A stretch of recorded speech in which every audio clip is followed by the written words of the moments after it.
صفحہ نمبر 51 یعنی 51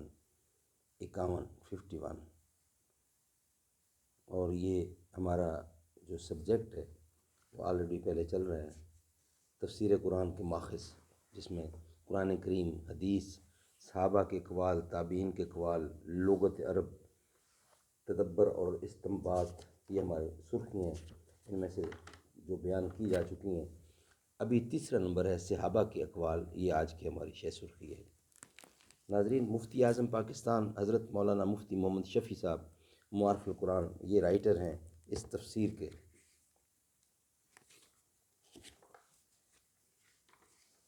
اعوذ باللہ السمیع العلیم من الشیطان الرجیم، بسم اللہ الرحمن الرحیم، الحمد للہ وکفی وسلام علی عبادہ الذین اصطفی۔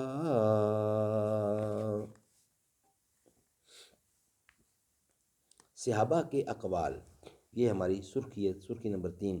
یہ تفسیر قرآن کے ماخذ، یہ ہمارا مین سبجیکٹ ہے۔ اس کے 2 سرخیاں بیان کی جا چکی ہیں، تیسری ہے صحابہ کے اقوال۔ صحابہ کرام رضی اللہ نے قرآن کریم کی تعلیم براہ راست حضرت صلی اللہ علیہ وسلم سے حاصل کی تھی۔ اس کے علاوہ نزول وحی کے وقت وہ بے نفس نفیس موجود تھے اور انہوں نے نزول قرآن کے پورے ماحول اور پس منظر کا بذات خود مشاہدہ کیا تھا۔ اس لیے فطری طور پر قرآن کریم کی تفسیر میں ان حضرات کے اقوال جتنے مستند اور قابل اعتماد ہو سکتے ہیں، بعد کے لوگوں کو وہ مقام حاصل نہیں ہو سکتا۔ لہٰذا جن آیتوں کی تفسیر قرآن یا حدیث سے معلوم نہیں ہوتی، ان میں سے سب سے زیادہ اہمیت صحابہ کرام کے اقوال کو حاصل ہے۔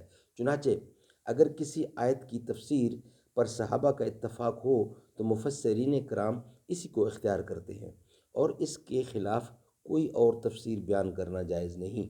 ہاں، اگر کسی آیت کی تفسیر میں صحابہ کرام کے اقوال مختلف ہوں تو بعد کے مفسرین دوسرے دلائل کی روشنی میں یہ دیکھتے ہیں کہ کون سی تفسیر کو ترجیح دی جائے۔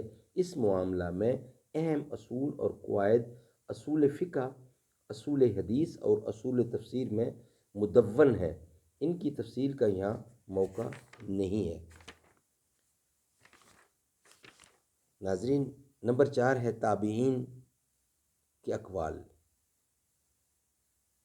صحابہ رضی اللہ کے بعد تابعین کا نمبر آتا ہے۔ یہ وہ حضرات ہیں جنہوں نے قرآن کریم کی تفسیر صحابہ کرام سے سیکھی ہے، اس لیے ان کے اقوال بھی علم تفسیر میں بڑی اہمیت کے حامل ہیں۔ اگرچہ اس معاملہ میں علماء کا اختلاف ہے کہ تابعین کے اقوال تفسیر میں حجت ہیں یا نہیں، لیکن ان کی اہمیت سے انکار نہیں کیا جا سکتا۔